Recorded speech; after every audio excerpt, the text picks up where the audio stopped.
Welcome dear rockers, कैसे हैं आप सभी। तो आज हम लेकर आ चुके हैं 2016 में रिलीज हुई एक अमेरिकन ड्रामा मूवी। कहानी की शुरुआत में एक लड़की किसी के दरवाजे पे दस्तक देती है और ना एक आदमी दरवाजा खोलता है तो लड़की को देखते उसका चेहरा खिल जाता है, लेकिन जब वो उसका पेट देखता है तो उसके चेहरे का रंग उड़ जाता है और वो चुपचाप किचन में जाकर उस लड़की के लिए सूप भी बनाने में लग जाता है। लेकिन वो लड़की है कि उस आदमी के घर कुछ दिन रहना चाह रही है। अब ताज्जुब की बात यह है दोस्तों कि वो आदमी बिना कोई एतराज किए तुरंत मान भी जाता है। ये दृश्य कई साल पहले उस दिन की परछाई लगती है जब ये आदमी इसी तरह एक दिन इस लड़की के घर के किचन में आ टपका था। उस समय ये लड़की बहुत ही छोटी थी और यहाँ सस्पेंस को खोलते हुए दोस्तों आपको ये भी बता दूं कि ये लड़की जो उस वक्त छोटी थी इसका नाम है चार्ली और इस आदमी का नाम है एडी मर्फी, मतलब रियल में, लेकिन इस कहानी में है मिस्टर चर्च। तो उस दिन एक अजनबी को अपने घर के किचन में देखकर चार्ली चौंक गई और भागकर अपनी माँ मैरी के कमरे में आ गई। वो मैरी को उठाने लगी कि माँ देखो देखो एक ब्लैक अमेरिकन हमारे किचन में खड़ा है, लेकिन उसकी बात सुनकर मैरी जरा भी नहीं चौंकी और कहने लगी कि वो हमारा नया कुक चर्च है। चार्ली की कुछ समझ में नहीं आ रहा था क्योंकि ये लोग गरीब तो नहीं थे, लेकिन एक प्राइवेट कुक रखने की जितनी आर्थिक स्थिति भी इनकी नहीं थी। तो अचानक से चर्च को घर पे आकर देखकर चार्ली के मन में कई सारे सवाल उठते हैं और वो चर्च को शक की नजर से देखने लग जाती है। वो चार्ली को उसका फेवरेट डिश भी बनाकर देता,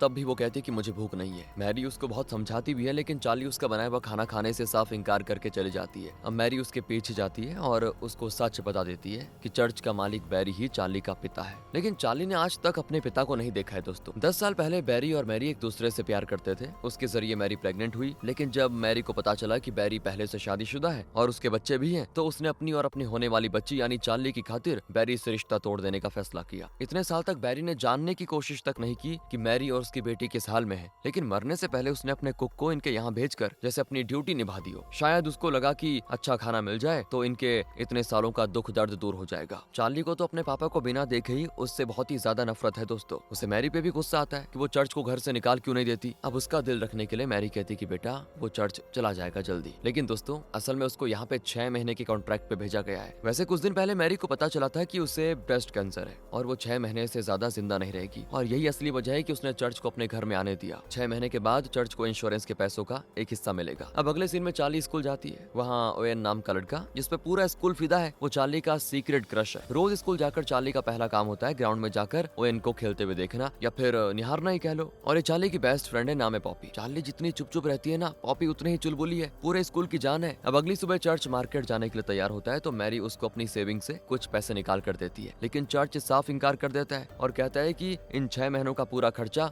बैरी दे चुका है, कोई दिक्कत नहीं है। और आखिर में मैरी उसके हाथों में कूपन्स का एक गुच्छा पकड़ा देती है और कहती है कि जल्दी एक्सपायर हो जाएंगे, इनका इस्तेमाल कर लेना, पैसों की बचत हो जाएगी। और अब सुपरमार्केट में चर्च एक शॉपिंग एक्सपर्ट की तरह चुन चुनकर चीजें लेता है और बिलिंग काउंटर पे मैरी के कूपन्स की वजह से ठीक $6 की बचत हो जाती है। दूसरी ओर चार्ली बस में लैरी से मिलती है दोस्तों। ये दोनों अक्सर इसी बस में जाया करते हैं। वैसे तो चार्ली कभी उससे बात नहीं करती थी, लेकिन आज वो हिम्मत करके उसको हेलो भी कहती है और अपने घर पे आए हुए नए कुक का जिक्र भी करती है। तो जवाब में लैरी कुछ नहीं कहता और चार्ली से आंखें मिलाने से भी कतराता रहता है। फिर काफी देर के बाद वो अपनी खामोशी तोड़ते हुए कहता है कि कई साल पहले मुझे ड्राइविंग लाइसेंस मिला था। उस वक्त जवानी के जोश में और शराब के नशे में मुझसे एक बहुत ही बड़ी गलती हो गई, जिसके लिए मुझे 3 साल जेल में सजा काटनी पड़ी। जेल से छूटने के बाद मेरा लाइसेंस परमानेंटली कैंसिल कर दिया गया, जिसकी वजह से मुझे पब्लिक ट्रांसपोर्ट यूज करना पड़ रहा है, पर मैं उसके लिए आज तक खुद को माफ नहीं कर पाया और यही वजह है कि मैं लोगों से मिलजुल नहीं पाता। मेरी जिंदगी अब मेरे लिए बहुत ही बड़ा सवाल बन के रह गई है। इस तरह वो अपनी बातें शेयर करता है दोस्तों। और चार्ली बस से उतरती है तो अपनी माँ को देखकर बहुत खुश होती है और मैरी चार्ली के लिए सब कुछ है। चार्ली को लगता है कि उसकी माँ इस दुनिया की सबसे खूबसूरत औरत है और एक तरफ से कह ले तो चार्ली की लाइफ की रोशनी है वो। चार्ली महज 10 साल की है दोस्तों, लेकिन वो हमेशा अपनी माँ को प्रोटेक्ट करने की कोशिश करती रहती है। मैरी भी चार्ली के लिए सब करने की कोशिश करती है। कभी कभी चार्ली को लगता है कि उसका जन्म एक एक्सीडेंट था क्योंकि उसकी माँ और पिता ने कभी शादी नहीं की थी, लेकिन मैरी हमेशा उसे विश्वास दिलाती कि बेटा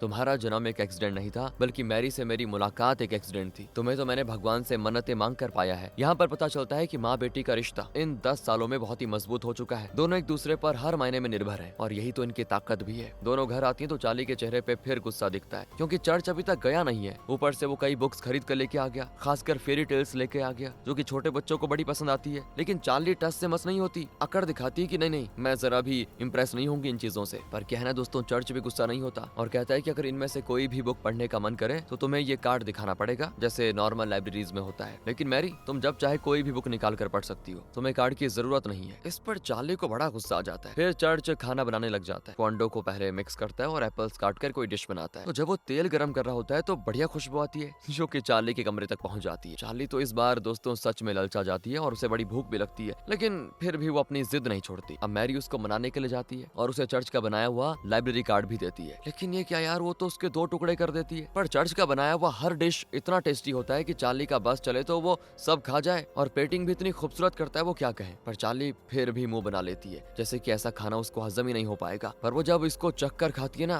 तो साफ पता चलता है कि वो बड़ा तरस रही थी इसको खाने के लिए। और पॉपी तो चर्च की कुकिंग की बड़ी तारीफ करती है, लेकिन चार्ली चिढ़न के मारे चर्च का बड़ा मजाक उड़ाती है। इस दृश्य को चर्च एकदम चुपचाप रिकॉर्ड कर रहा होता है। जैसे जैसे दिन गुजरते हैं चार्ली रोज चर्च के पकवानों की खुशबू के लिए बड़ा तरसती रहती, लेकिन इस बात को वो खुलेआम नहीं कहना चाह रही। यहाँ तक कि सुबह उठने के लिए अब उसको अलार्म की जरूरत नहीं पड़ती, बल्कि किचन में बन रहे डिशेस की खुशबू उसको जगा देती है। दरवाजे पर खड़ी चुपचाप चर्च की कुकिंग स्किल्स उसके स्टाइल को बड़े ध्यान से देखती है, और ये सब करते हुए उसकी आंखें चमक जाती हैं यार। वो ये भी नोटिस करती है कि चर्च कभी कोई मेजरमेंट या कुकिंग गैजेट्स यूज नहीं करता, लेकिन जब किसी डिश के इंग्रेडिएंट्स उसके हाथ से निकलकर कढ़ाई में गिरते हैं ना तो एक सीधा साधा डिश भी लाजवाब बन जाता है, जिसको खाने का हर किसी का जी करेगा। और वो तभी उस जगह से हिलती है जब उसकी माँ उसे बुलाती है। ये भी बात है यार। वैसे चार्ली को लगता है कि चर्च को नहीं पता होगा कि मैं इस तरह उसके खाने की जानबूझ के तारीफ नहीं कर रही। चार्ली को ये भी लगता है कि वो मुझे देख नहीं रहा होगा, लेकिन उसकी परछाई को वहां से जाते हुए देखकर चर्च के होठों पे स्माइल आ जाती है। और जब चर्च किराने की चीजें खरीदने जाता है तो चार्ली चुपके से अपनी बालकनी से उसको देखती है और तब तक वहां इंतजार करती है जब तक वो वापस नहीं आ जाता। धीरे धीरे दोस्तों चार्ली चर्च से अकड़ना बंद कर देती है। कभी कभी तो वो किचन में उसकी मदद भी करती है, लेकिन मदद करते करते वो डगमगा कर गिरने वाली होती है। उसके हाथ से सॉस जार गिरा देती है वो। चर्च चार्ली को गिरने से भी बचा लेता है, लेकिन ग्लास जार टूटकर बिखर जाता है और फर्श पे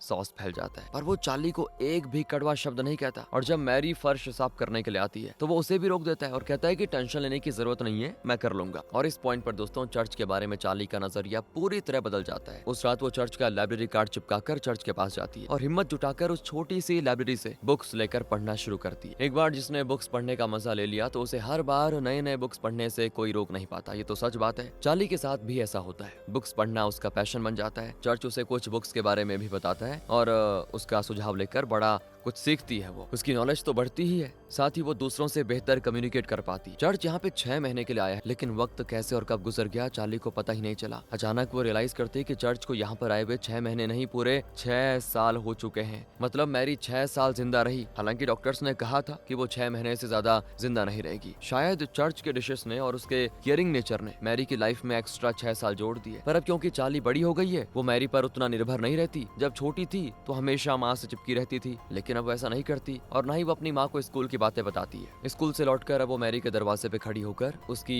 सांसों की आवाज आराम से सुनती और निकल जाती है। वो चर्च से मैरी के सेहत के बारे में पूछती है, लेकिन कभी डायरेक्टली मैरी से बात नहीं करती। दूसरी ओर मैरी भी अब सिर्फ चर्च के जरिए अपनी बेटी का हालचाल जान लेती है। चर्च हमेशा की तरह मैरी की बहुत ही केयर करता है, उसे कविताएं पढ़कर सुनाता है, उसे वक्त पे खाना देता है। अब चार्ली माँ को डायरेक्टली इसलिए नहीं देखना चाहती क्योंकि वो जानती है कि मैरी जल्दी दम तोड़ देगी। उसकी मौत को चार्ली फेस नहीं करना चाहती दोस्तों, वो डरती है फेस करने से। डरती है कि अगर वो माँ के नजदीक रहेगी तो उसकी मौत को उसे देखना पड़ेगा और फिर उसको अलग से दुख झेलना पड़ेगा, इसीलिए वो माँ से दूर रहने लग जाती है। लेकिन मैरी को नहलाने का काम वही करती है, ये भी बात है। लेकिन तब भी यार वो डायरेक्टली मैरी के चेहरे को नहीं देखती जो कि पीला पड़ने लग गया है, ना ही वो उससे कोई सेंसिटिव बातें करती है। अब एक दिन की बात है, मैरी चार्ली के बाल बनाने में लगी होती है। चार्ली तो डरती है कि कहीं अपने इमोशंस को खो ना दे, इसलिए वो झट से उस सिचुएशन से बाहर निकल जाती है। एक दिन चर्च की लाइब्रेरी से बुक लेने के बाद चार्ली पहली बार उसकी पर्सनल लाइफ के बारे में पूछती है। शुरू में तो वो कोई जवाब नहीं देता, लेकिन जब चार्ली बार बार सवाल करती है तो चर्च पहली बार अपना आपा खो देता है और उस पर चिल्ला देता है। तो चार्ली समझ जाती है कि जरूर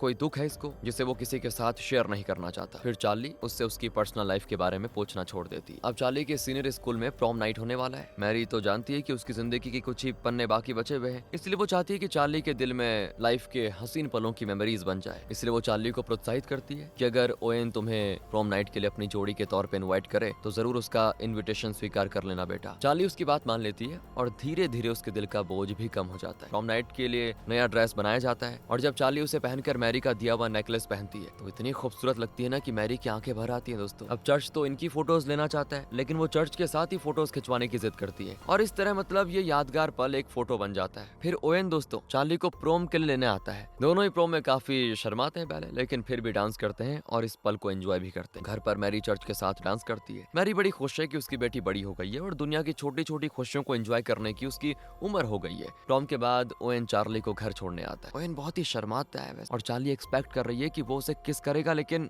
ऐसा कुछ नहीं होता। वो गुड नाइट कहता है और मुड़कर चलने लग जाता है। प्रोम में डांस करते वक्त चार्ली को जो एक्साइटमेंट फील हुआ था वो अब हवा में उड़ गया है और उसे लगता है कि उसने लाइफ में कुछ खो दिया है। दोस्तों, चार्ली का चेहरा देखकर मैरी को अंदाजा हो जाता है कि क्या हुआ होगा, इसीलिए वो चार्ली से ज्यादा सवाल नहीं करती और उसे उसके प्राइवेट मोमेंट्स को जीने देती है। अगले दिन चार्ली बस स्टॉप पे अपनी माँ को एक्सपेक्ट कर रही होती है, जो कि रोज वहाँ पे आती थी, लेकिन आज उसकी माँ ने ही चर्च आया होता है और चार्ली समझ जाती है कि उसकी माँ शायद अब इस दुनिया में नहीं है। चार्ली की आंखों में उसका दुख साफ नजर आता है। चर्च उसे हक कर लेता है ताकि उसका दुख थोड़ा कम हो जाए। हाँ दोस्तों, मैरी का फ्यूनरल होता है। मैरी के फ्यूनरल में चार्ली को पता चलता है कि जब मौत की बात आती है तो कुछ लोग मृत इंसान के अलावा बाकी सबके बारे में बात करते हैं और कुछ लोग तो सिर्फ मृत इंसान की ही बातें करते हैं। और चर्च जैसे कुछ और लोग भी होते हैं जो कुछ कहते नहीं बल्कि थोड़े स्ट्रक हो जाते हैं उस मोमेंट पे दोस्तों, जब कोई फ्यूनरल में जाता है तो। लेकिन जब चर्च अकेला होता है ना, तो वो आंसू बहाता है यार। उसकी जो मेमोरीज थी मैरी के साथ, उसके दुख को वो एक्सप्रेस करता है। मैरी के लिए उसकी जो फीलिंग्स थी वो इतनी गहरी थी कि शायद उन्हें वो शब्दों में जाहिर नहीं कर सकता था। फ्यूनरल के बाद चर्च चार्ली को एक कवर देता है जिसमें ढेरों कूपन्स होते हैं। इन 6 सालों में मैरी ने उसको जो शॉपिंग के लिए कूपन्स दिए थे,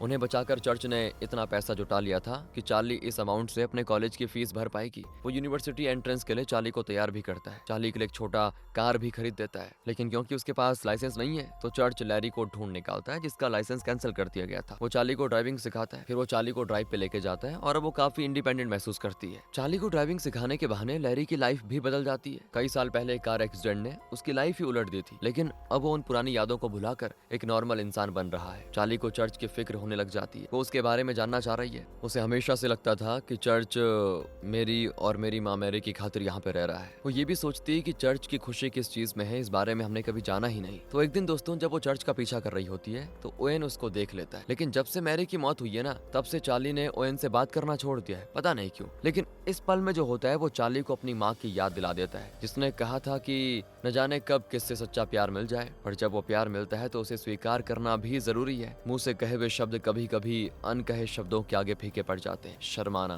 प्यार करना, ये सब भी लाइफ में अहमियत रखते हैं यार, और यही चीज जिंदगी भर ताजा यादें बन के रह जाती है, इसीलिए उन्हें कभी मिस नहीं करना। चार्ली के यूनिवर्सिटी जाने से पहले चर्च उसको लंच पे लेके जाता है, लेकिन वहां जाकर वो दोनों के लिए कोई डिश ऑर्डर करता है। ये दोनों 6 साल पहले जब मिले थे तो चर्च यही डिश बना रहा था। ऐसा लगता है जैसे कि वो वापस शुरुआत के उन दिनों को जी रहे हैं, लेकिन अब इनके बीच एक बॉन्डिंग बन चुकी है, बहुत ही स्ट्रॉन्ग। अगले सीन में चार्ली चर्च से विदा लेकर यूनिवर्सिटी के लिए निकल जाती है, जहाँ पे उसकी लाइफ का अगला पड़ाव शुरू होगा। चर्च उसे अक्सर खत और बुक्स भेजता रहता है। अगर मैरी होती तो जिस तरह वो चार्ली को प्रोत्साहित करती, उसी तरह अभी चर्च भी कर रहा है। अब चर्च एक तरफ से चार्ली की दुनिया बन चुका है, वो चार्ली की ताकत भी है, सब कुछ है, लेकिन समय यार एक जैसा नहीं रहता ना। जब वक्त और माहौल बदल जाते हैं तो इंसान में भी थोड़ा बदलाव आ जाता है। यूनिवर्सिटी का माहौल और घर से दूर यहाँ आकर रहना, ये सब चार्ली के बर्ताव में बदलाव ला जाते हैं। वो एक लड़के के साथ रिलेशनशिप में होती और इस दौरान प्रेग्नेंट हो जाती। जब उसके बॉयफ्रेंड को पता चलता है तो वो चार्ली का साथ छोड़कर कहीं गायब हो जाता है और कोई रास्ता न पाकर चार्ली उस एड्रेस पे पहुंच जाती है जहां से उसे चर्च के खत मिल रहे थे, और वही है चर्च का घर। लेकिन अब भी चर्च उसको डांटता नहीं है कि ये क्या करके आई हो,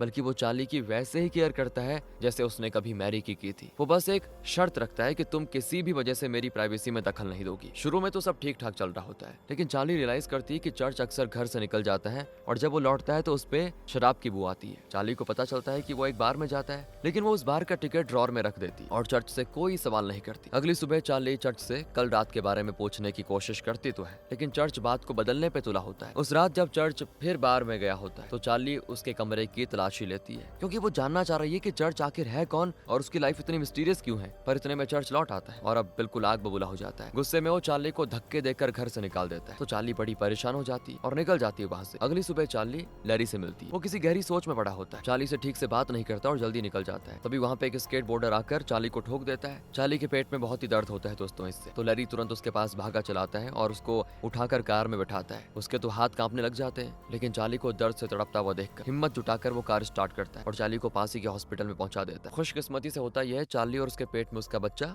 दोनों सेफ होते हैं। इतने में चर्च वहाँ पे आ जाता है। दोनों एक दूसरे को देखते हैं और इस पल में दोनों के बीच जो थोड़ी सी अनबन हो गई थी वो गायब हो जाती है। इसके बाद तो चर्च चार्ली का बड़ा ख्याल रखता है, पर हर बुधवार और शनिवार को वो अभी भी रात को बाहर जाता है। पर ना चार्ली उसे सवाल करती और ना ही वो कुछ बताता। चार्ली अब भी उसके बार टिकट्स को छुपाकर ड्रॉर में रख देती। एक दिन क्या होता है, चार्ली का लिवर पेन शुरू हो जाता है। अगले सीन में चार्ली एक बेटी को जन्म देती है जिसका नाम इजी रखते हैं और चर्च उसका भी वैसा ही ख्याल रखता है जैसे कि वो चार्ली और उसकी माँ का रखा करता था। दूसरी ओर चार्ली को हॉस्पिटल पहुंचाने वाला लैरी अपने गिल्ड से बाहर निकल चुका है और अपनी लाइफ को पूरी जिंदा दिली से जीने में लगा हुआ है। वो एक सपोर्ट ग्रुप का हिस्सा है दोस्तों, और वहीं पे उसकी मुलाकात एक औरत से होती है। जल्द ही इनकी शादी हो जाती है। चार्ली इजी और चर्च के साथ शादी में आती है और ऐसा लगता है चार्ली ही लैरी की शादी में सबसे इंपॉर्टेंट मेहमान है। तब लैरी चार्ली को बताता है कि जब उस दिन वो चार्ली से मिला था तो उसने इसलिए ठीक से बात नहीं की थी क्योंकि वो जिंदगी से तंग आ चुका था और मर जाने की सोच रहा था। लेकिन उस दिन चार्ली को बचाने के बाद लैरी के अंदर अलग ही उम्मीद जागी। उसे लगा कि इतनी मुश्किलों के बावजूद भी अगर चार्ली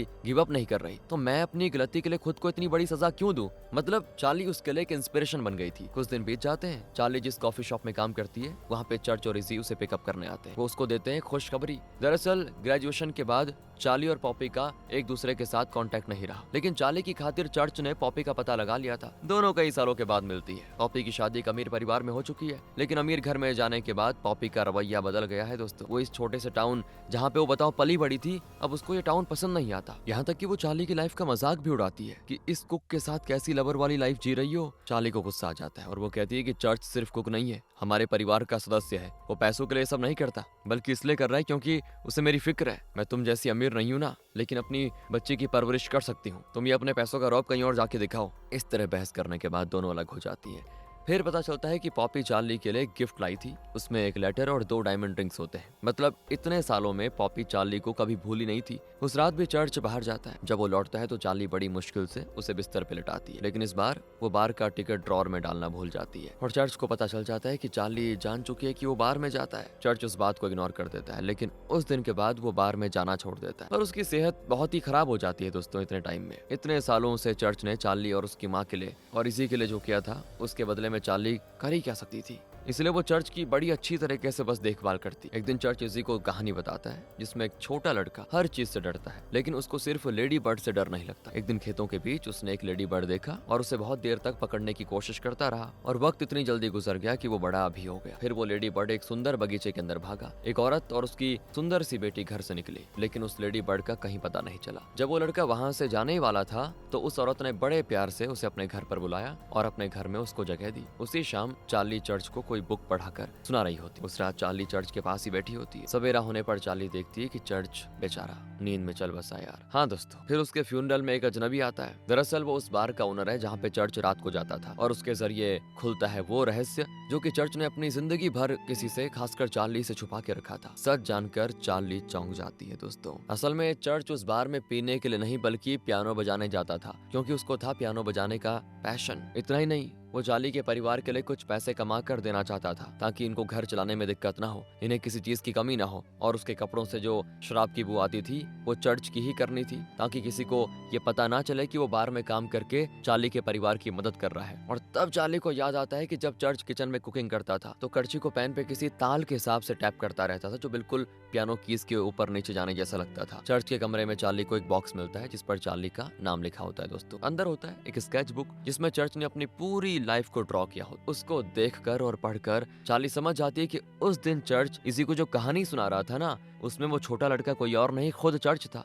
बचपन से उसने अपने पिता के हाथों बहुत गाली गलौज और टॉर्चर सहा। इस वजह से उसके दिमाग पे बहुत ही बुरा असर पड़ा। जब चर्च बड़ा हुआ तो उसके लिंग को समाज ने मानने से इनकार कर दिया, जिसकी वजह से उसे भेदभाव और बहिष्कार का सामना करना पड़ा। इस वजह से उसने अपने आप को ही अपने अंदर कैद कर दिया। उसकी कहानी में जो लेडी बर्ड था वो चर्च की फीलिंग्स को दर्शाता है, जो कि प्यार के लिए तरस गया था। और चार्ली का परिवार उसके लिए कहानी का वो परिवार बन गया जिसने चर्च को अपने घर में जगह दी। लेटर में उसने लिखा होता है कि तुमने मुझे वो अपनापन महसूस होने का मौका दिया। तुम्हारे साथ बिताए हुए पल मेरी जिंदगी के सबसे कीमती पल थे। अगली सुबह दोस्तों चार्ली को जैज म्यूजिक की आवाज आती है, वही म्यूजिक जो चर्च प्ले करता था। वो विश्वास ही नहीं कर पाती और किचन में जाती है, लेकिन वहाँ पे चर्च नहीं होता और वो हो भी नहीं सकता यार। असल में वहाँ खड़ी कुकिंग कर रही होती है नन्ही सी इजी, जिसे चर्च ने कुकिंग सिखाया था। आगे चलकर दोस्तों चार्ली एक राइटर बन जाती है और कहानी लिखती है। उसकी कहानी का हीरो होता है चर्च। चर्च की कहानी की शुरुआत एक सूप बनाने से होती है और उसका अंत होता है एक नरम सी अलविदा के साथ। उसने चार्ली के घर को सच में घर बनाया और उसके प्यार ने चार्ली चार्ली की जिंदगी के हर पल को यादगार बना दिया। लोगों को लगता है कि खून के रिश्तों से घर बनता है और जितने बड़े तरीके से प्यार को एक्सप्रेस करो